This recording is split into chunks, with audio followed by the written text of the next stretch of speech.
Hi, today we're going to talk about why I regret starting with Canon and why Fujifilm will be the king of 2023. It all starts with, I think 3 years ago when I wanted a new camera, and back then we had the X-T100, the Sony a6000 and the Canon M50, and the Fuji back then, its autofocus wasn't good, and to be frank, I didn't even think about Fuji as something I want to buy. It didn't even cross my mind. I was just hooked so much on Canon because Canon colors and everybody loved Canon so much, but let me tell you, the APS-C world today is shit. Companies like Canon, Nikon and Sony may produce APS-C lenses for their cameras, but they're mostly plastic and of a lower quality. And why do you ask? Because they have full frame contenders, and their biggest purpose is to move people from APS-C to full frame, where quality of course will be higher. It's the same old thing of selling you something cheap with a bad quality, so you'll buy the pricey one with a good quality.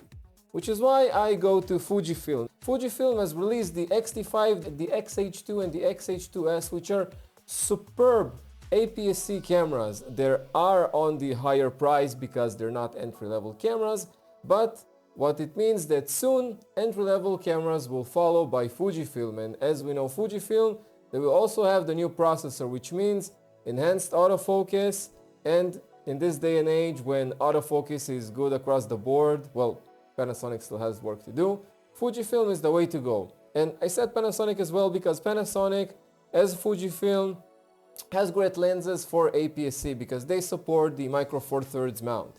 But Fujifilm is mostly centered around photography, and their photo focus game is much better than Panasonic at this point.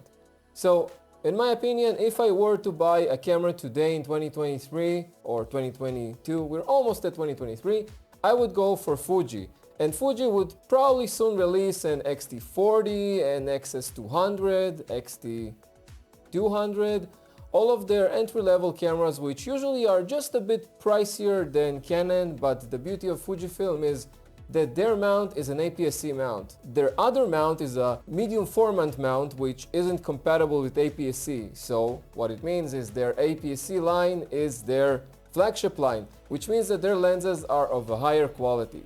So hear me out, and if you want to buy a new camera or get rid of your Canon, because Canon 2023 is just horrible, go with Fuji. And if I were to start today, I would go with Fuji and I would keep upgrading to Fuji. And this is why I regret today starting with Canon, because I moved to Panasonic and now I just wish I was at Fujifilm, but oh well. I've been Tim and I'll see you next week. Bye!